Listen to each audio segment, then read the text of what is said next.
नमस्कार विद्यार्थी मित्रांनो, सर्वांचं श्री क्लासेसतर्फे स्वागत आहे. आज आपण बघणार आहे theorem of areas of similar triangles, म्हणजे दोन समरूप त्रिकोणांच्या क्षेत्रफळांचे प्रमेय. काय म्हणतो आपण त्याला? दोन समरूप त्रिकोणांच्या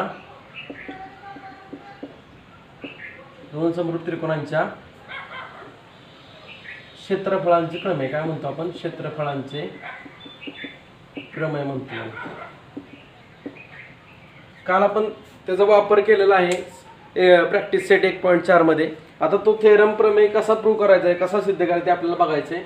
काय थेरम आहे बघा, पुन्हा एकदा सांगतो. When two triangles are similar, the ratio of those triangles is equal to the ratio of the squares of their corresponding side.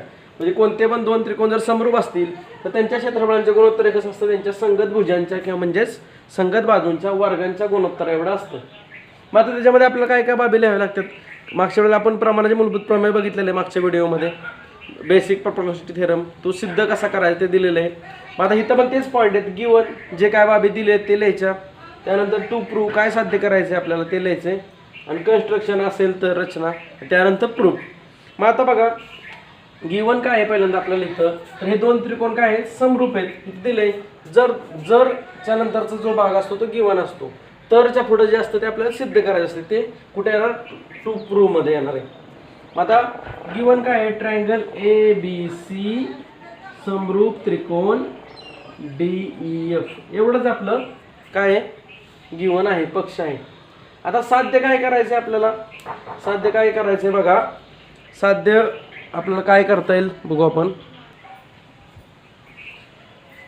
To prove काय करायचं आपल्याला? ह्या पहिल्या त्रिकोणाच्या क्षेत्रफळाचं एरिया ऑफ ट्रायंगल ABC भागिले एरिया ऑफ ट्रायंगल DEF, ह्या दोघांच्या क्षेत्रफळांचं गुणोत्तर कसं असतं? त्यांच्या संगत बाजूंच्या वर्गांच्या गुणोत्तर एवढं. संगत बाजू कसे काढलं आपण? AB भागिले काय काढले? DB. आठवतंय का? AB चा वर्ग भागिले DE चा वर्ग, म्हणजे त्यांच्या संगत बाजूंच्या वर्गांच्या गुणोत्तर एवढं असतं. येतं लक्षात? त्यानंतर कोणती बाजू घेता येईल आपल्याला? BC भागिले काय घेता येईल? DF. BC चा वर्ग भागिले EF चा वर्ग, आणि नंतर काय घेता येईल मग आपल्याला? AC भागिले DF, मग AC चा वर्ग भागिले DF चा वर्ग. हे आपल्याला सिद्ध करायचं आहे. येतं लक्षात? मग आता कन्स्ट्रक्शन काय इथं? कन्स्ट्रक्शन आपल्याला रचना करावी लागणार आहे. काय करायला लागणार आहे? रचना. समजा इथून परपेंडिक्युलर टाकला AM, येतं का लक्षात? Draw perpendicular AM to the base BC, येतं लक्षात? आणि इथं काय टाकला? इथं लंब टाकला DN, लंब EF. मग तेच लिहायचं फक्त रचनामध्ये. काय लिहायचंय? रचनामध्ये काय लिहायचंय? Draw AM perpendicular to, AM कुणाला परपेंडिक्युलर? लंब आहे BC ला. आणि काय आपण बघितलंय? हा DN कुणाला लंब काढलाय आपण? EF ला. DN लंब EF. मराठीत काय लिहिणार फक्त? रचना AM लंब BC व DN लंब EF काढला किंवा काढू असेल. येते का लक्षात? हे 3 पॉईंट पक्ष लिहिला, 7 दिलेली, रचना लिहिली. चौथा पॉईंट येणार आपला प्रूफ, म्हणजेच काय? सिद्धता. बघा हा B कोण समरूप कोणाशी आहे? EC. त्यानंतर हा C कोणाशी आहे? FC. कारण हे दोन त्रिकोण समरूप आहेत म्हटलं, त्यांचे सगळे अँगल कसे असणार आहेत? एकरूप असणार आहेत. आणि हा लंब काढला, लंब असला इथे किती मापाचा कोण तयार होतो? 90. येते का लक्षात? 90. हे 3 गोष्टी आपण लिहिल्या. तुम्हाला फक्त तिथं परीक्षेत हा एक स्टेटमेंट देणार आहेत. मग तुम्हाला काय लिहायचं? आकृती काढायची, गिवन लिहायचंय, पक्ष लिहायचा, साध्य लिहायचं, रचना असेल तर लिहायची, आणि सिद्धता. आता सिद्धता बघू. हे तुमच्या लक्षात आलंय बघा. आता आपल्याला कसं सिद्ध करायचं? ह्या दोन आकृत्या काढून घेतलेल्या, प्रूफ लिहिलेलं आहे. आपण काय काढलाय? AM लंब BC काढलाय, DN लंब EF काढलेला आहे. आता आपल्याला माहिती आहे कोणत्या दोन त्रिकोणाच्या क्षेत्रफळांचं गुणोत्तर कसं असतं? एरिया ऑफ ट्रायंगल ABC भागिले एरिया ऑफ ट्रायंगल DEF. पहिल्यांदा प्रॉपर्टी बघितलेली आपल्याला. कोणत्या पण दोन त्रिकोणाचे क्षेत्रफळ कसं असतं? त्यांच्या संगत पाया व संगत उंचीच्या गुणाकाराच्या गुणोत्तर एवढं असतं. येते का लक्षात? द रेशोज ऑफ प्रॉपर्टी काय आपली बघा. पहिल्या एक्झरसाइजमध्ये आपण प्रॉपर्टी शिकलेलो आहे. The ratios of areas of two triangles is equal to the ratios of product of their corresponding bases and heights असं आपलं प्रॉपर्टी आहे. मग आता मला सांगा पहिल्या त्रिकोणाचा पाया काय आहे BC गुणिले त्याची उंची काय आहे AM येते लक्षात. त्यानंतर दुसऱ्या त्रिकोणाचा पाया काय आहे आपला बेस EF मल्टिप्लाय बाय त्याची हाईट काय आहे DN.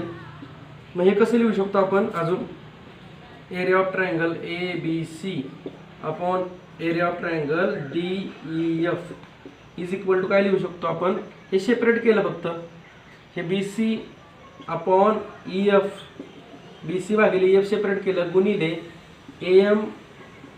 AM भागिले काय केलं आपण DN केलं त्याला नाव दिलं समीकरण 1 येते लक्षात. आता आपण काय बघितलं समजा आता आपल्याला समजा हे माहिती आहे की हे दोन त्रिकोण काय समरूप आहेत दिले ना आपल्याला पहिल्यांदा गिवन मध्ये म्हणजे त्याला नाव दोन त्रिकोण समरूप आहेत कोणते कोणते triangle ABC is similar to triangle काय लिहिणार DEF. मग दोन त्रिकोण जर समरूप असतील तर त्यांच्या संगत बाजू कशा असतात प्रमाणात मग कशा लिहिणार जोड्या त्यांच्या AB भागिले काय लिहिणार AB भागिले काय लिहिणार सांगा AB भागिले D त्यानंतर काय लिहिणार BC भागिले काय लिहिणार EF आणि तिसरी जोडी कोणती आहे AC भागिले काय लिहिणार DF येते लक्षात. ह्याला कारण काय देणार ह्याला नाव दिलं 2 समीकरण कारण काय देणार पूर्ण अक्षरात लिहायचे sides of similar triangles are in proportion काय लिहिणार sides of similar triangles are in proportion येते लक्षात. मराठीत काय लिहिणार समरूप त्रिकोणांच्या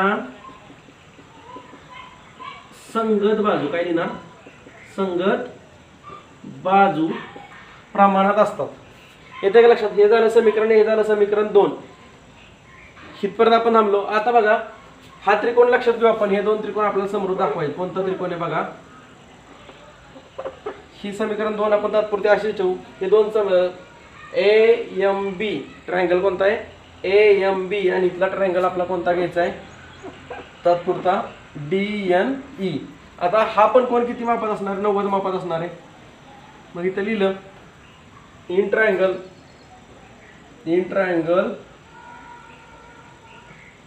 AMB अँड ट्रायंगल काय लिहिलं DNE मराठीत लिहिलं त्रिकोण AMB आणि त्रिकोण DNE मध्ये. आता काय सांगू शकता तुम्ही हा B कोणाशी कोणता कोण E कोण समरूप आहे कारण ते काय पक्ष आहे येते का लक्षात. हा E कोण angle B is congruent to angle आपल्याला हे दोन त्रिकोण समरूप दाखवायचे काय दाखवायचे समरूप दाखवले की त्यांची संगत बाजू कशा असतात प्रमाणात असतात असे लिहायचे संगत बाजू प्रमाणात साइड्स आर इन प्रपोर्शन. मग त्यासाठी आपल्याला 4 कसोटी आहेत कोणत्या कसोटी कोणते पण दोन त्रिकोण एकरूप दाखवण्यासाठी समरूप दाखवण्यासाठी सिमिलर दाखवण्यासाठी. पहिली कसोटी आठवते का तुम्हाला अँगल टेस्ट त्याला काय म्हणणार को कसोटी. दुसरी कोणती आहे अँगल टेस्ट को कसोटी. त्यानंतर तिसरी कसोटी कोणती आहे SAS टेस्ट त्यालाच काय म्हणणार तुम्ही बाकोबा कसोटी. आणि चौथी कोणती कसोटी आहे साइड टेस्ट. ह्या 4 कसोट्यांपैकी कोणतीही एक कसोटी आपल्याला वापरून ते कोणते दोन त्रिकोण काय दाखवायचे असते समरूप आपल्याला दाखवायचे असतात. मग आता ह्यापैकी कोणती वापरते आपला एक अँगल तर झाला आहे ह्या B अँगलला कोणता अँगल असणार आहे E अँगल असणार आहे कारण हे काय आपलं गिवन आहे कारण दिलेलं आहे पक्ष आहे काय आपला पक्ष आहे येते लक्षात. त्यानंतर बघा तुमच्या काय लक्षात येत आहे हा M कोण किती मापाचा असणार 90 मापाचा आहे. मग हा AMB कारण हा लंब टाकला आपण मग हा AMB आणि हा DNE काय झाले एकरूप झाले. Angle AMB is equal to काय लिहिणार is congruent to angle DNE. त्याला काय कारण लिहिणार इच मेजर्स काय लिहिणार इच मेजर्स 90 डिग्री इथे लिहिणार प्रत्येकी काय 90 अंश. येते लक्षात, प्रत्येकी 90 अंश. मग आता ह्या दोन त्रिकोणांचे दोन कोण समान झाले, मग ते दोन त्रिकोण कसे असणार आहे, सिमिलर असणार. कोणत्या कन्सेप्टनुसार, अँगल कोन आणि कोन. म्हणून इथे लिहायचं therefore triangle AMB is similar to triangle काय लिहिणार DNE. कोणती कन्सेप्ट लिहिणार, अँगल टेस्ट. काय लिहिणार, अँगल टेस्ट, को कसोटी. आता मला सांगा,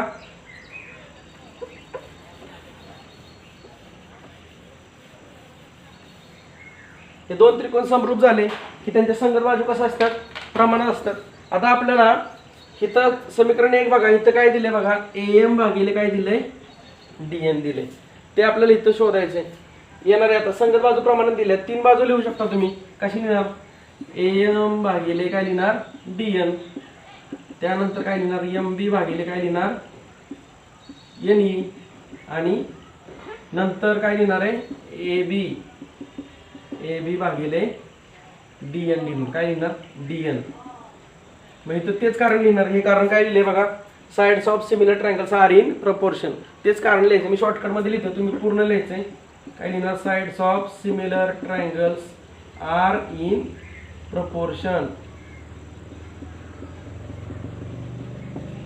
हेच आपलं कारण लिहिलंय की समरूप त्रिकोणांच्या बाजू कशा असतात, प्रमाणात. मग इथं लिहायचं, समरूप त्रिकोणांच्या बाजू कशा असतात, प्रमाणात असतात, असं लिहायचंय.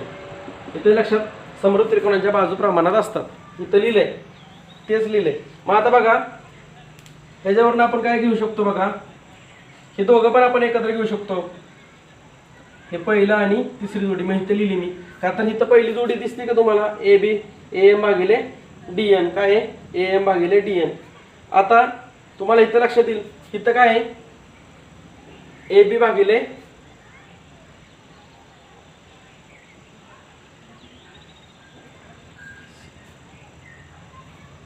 इथं लक्षात येईल तुमच्या, AM भागिले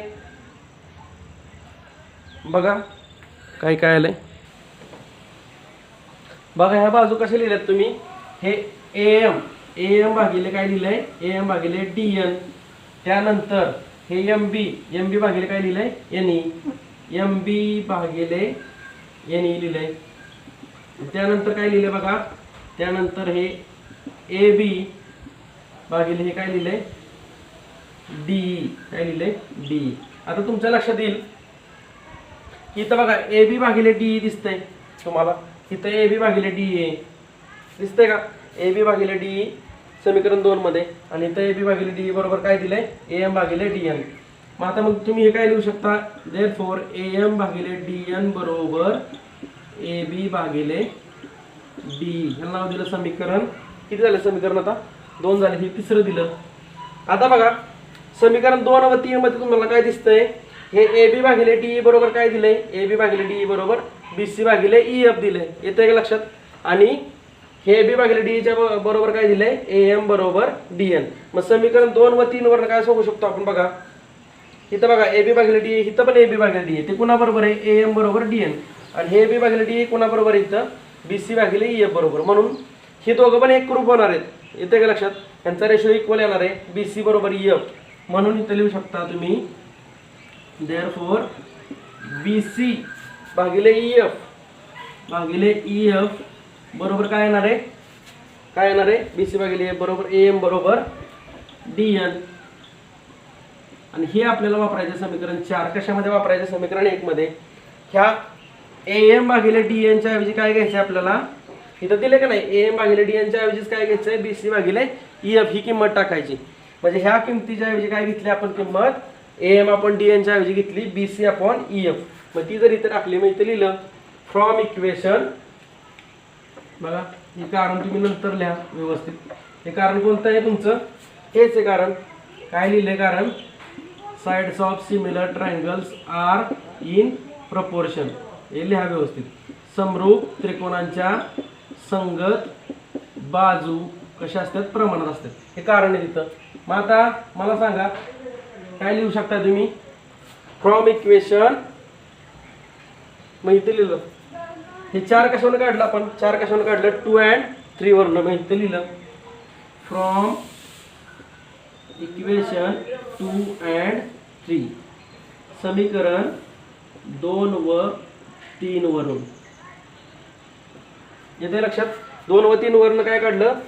2 व 3 वरून 4 काढलं आपण. 2 व 3 वरून 4 काढलं, कारण AM भागिले DN बरोबर काय? AB भागिले DA. मग इथं काय? AB भागिले DA बरोबर BC भागिले EF. पण BC आणि BC भागिले EF आणि AM भागिले DN चा आपण इक्वल केला रेशो. आता ही 4 ची किंमत टाकायची आपण 1 मध्ये. AM आपण DN च्या ऐवजी काय घ्यायचं आपण? AM आपण DN च्या ऐवजी आपल्याला माहित आलंय काय आलंय? BC भागिले EF. मग इथं लिहिलं फ्रॉम इक्वेशन, कोणतं इक्वेशन हे? 4, 4 and 1, समीकरण 4 व 1 वरून काय लिहू शकतो आपण? 4 व 1 वरून ह्या AM भागिले DN ची किंमत काय टाकायची? BC भागिले EF टाकायची फक्त इथं. मग कसं लिहिणार आहे बघा? Triangle, area of triangle ABC, तिथलं आहे तसं लिहिलं समीकरण 1. एरिया ऑफ ट्रायंगल ABC भागिले area of triangle DEF, area of triangle DEF is equal to काय घेणार आहे तुम्ही? हे BC अपॉन EF आहे तसं घेतलं, BC अपॉन EF आहे तसं घेतलं, आणि हा AM अपॉन DN च्या ऐवजी काय काय घेणार आहे आपण? AM अपॉन DN च्या ऐवजी कोणती व्हॅल्यू घेतली आपण? कोणती व्हॅल्यू घेतली? BC भागिले EF. येते का लक्षात तुमच्या? बघा BC अपॉन EF. आता तुमच्या लक्षात येईल बघा, इथं BC गुणिले BC काय येणार आहे? BC चा वर्ग, आणि EF गुणिले EF काय येणार आहे? EF चा वर्ग. ह्याला नाव दिलं समीकरण 5. मग area of triangle ABC upon area of triangle DEF बरोबर काय आलं? BC चा वर्ग भागिले EF चा वर्ग. आता बघा यातलं एक आपल्याला सिद्ध झालेलं आहे. साध्य काय करायचं होतं? कोणत्याही दोन त्रिकोणांच्या क्षेत्रफळांचं गुणोत्तर कसं असतं? समरूप त्रिकोणाच्या क्षेत्रफळांचं गुणोत्तर त्यांच्या संगत बाजूंच्या वर्गांच्या गुणोत्तर एवढं. म्हणजे इथं आलं का नाही? BC चा वर्ग भागिले EF चा वर्ग. येते का नाही? मग त्याच पद्धतीने आपण काय लिहायचं इथं? सिमिलरली, त्याचप्रमाणे आपण काय सिद्ध करू शकतो? त्याचप्रमाणे राहिलेल्या बाजू सुद्धा आपण इथं सिद्ध करू शकतो. म्हणजे काय येणार? एरिया ऑफ ट्रायंगल ABC भागिले एरिया ऑफ ट्रायंगल DEF बरोबर कोणत्याही दोन त्रिकोण समरूप त्रिकोण क्षेत्रफळांचं गुणोत्तर कसं असतं? त्यांच्या संगत बाजूंच्या वर्गांच्या प्रमाणात. मग राहिलेलं जे साध्य आहे ते लिहायचं इथं टू प्रूफ. काय आहे? AB चा वर्ग भागिले DE चा वर्ग, त्यानंतर काय येणार आहे? BC चा वर्ग भागिले काय येणार आहे? BC चा वर्ग भागिले EF चा वर्ग, आणि तिसरी जोडी काय येणार आहे? इज इक्वल टू काय येणार आहे? AC चा वर्ग भागिले DF चा वर्ग, AC चा वर्ग भागिले DF चा वर्ग. येते का लक्षात? अशा पद्धतीने आपण सिद्ध केलेलं आहे थेरम. पुन्हा एकदा बघा काय केलंय. येते का लक्षात? बघा तुमच्या, बघा हे दोन त्रिकोण आहेत, समरूप त्रिकोण आहेत. आपण हे कन्स्ट्रक्शन केलेलं आहे. हा लंब टाकलेला आहे, AM लंब BC आणि DN लंब EF. त्यानंतर पहिल्यांदा काय केलं आपण? आपल्याला सांगितलं कोणत्या दोन त्रिकोणाच्या क्षेत्रफळांचं गुणोत्तर कसं असतं? त्यांच्या संगत पाया म्हणजे हा BC गुणिले संगत उंचीच्या प्रमाणात असतं. तर त्यामुळे समीकरण हे काढलं, ते फक्त सेपरेट केलं, त्याला नाव दिलं 1. आता आपल्या नंतर दिलेलंच आहे त्रिकोण ABC हा समरूप कोणाशी आहे? DF शी आहे. मग त्या समरूप त्रिकोणाच्या संगत बाजू कशा असतात? प्रमाणात. त्या समीकरणाला नाव दिलं 2. इथपर्यंत कळलंय? त्यानंतर बघा हे छोटे त्रिकोण घेतले, हे आपल्याला समरूप दाखवायचे. कोणते कोणते? AMB आणि DNE.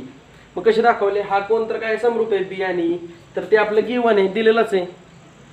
हा कोण काय? एकरूप आहे, त्यांचं माप समान आहे. त्यानंतर हा 90 मापाचा कोण आहे? हा 90 मापाचा कोण आहे, म्हणून ते पण झाले एकरूप. मग हे दोन त्रिकोण कशा कोणत्या कसोटीनुसार? कोको कसोटीनं एकरूप झाले. मग एकरूप झाले की काय? त्यांच्या संगत बाजूंच्या जोड्या कशा असतात? प्रमाणात. मग त्या 3 जोड्या लिहिल्या. त्या जोड्यांपैकी आपण कोणती घेतली बाजूला? AB भागिले DE इथं लिहिला, आणि AM भागिले DN. का? तर इथं AB भागिले DN बरोबर काय दिलंय? AB भागिले DE बरोबर काय दिलंय? BC भागिले EF. येते का लक्षात?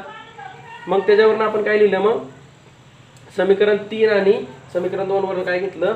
AB भागिले DE बरोबर हे BC भागिले EF, आणि इथं AB भागिले DE चा बरोबर काय दिलं? AM. आपण AM आणि भागिले DN आणि BC भागिले EF काय घेतलं? आपण इक्वल घेतलं. आणि मग AM अपॉन DN ची किंमत आहे ना, किती किंमत आहे? BC भागिले EF ही समीकरण 4 ची किंमत टाकली समीकरण 1 मध्ये ह्या AM आपण D यांच्या ऐवजी घेतली BC आपण EF, मग त्याचा काय झाला गुणाकार झाला, त्याचा वर्ग झाला. मग इथं फक्त त्याचप्रमाणे लिहायचं आणि जिथं तुम्ही जे साध्य लिहिलेलं आहे टू प्रूव्ह ते आहे तसं इथं शेवटीला घ्यायचं आहे. अशा पद्धतीने आपण एकदम सोपा थेरम आहे बघा, तुम्ही प्रॅक्टिस करा, जमल तुम्हाला. येते का लक्षात? ही आकृती अशी पूर्ण काढायची आहे शेवटीला, तुम्हाला समजावे म्हणून मी रफ करत असतोय.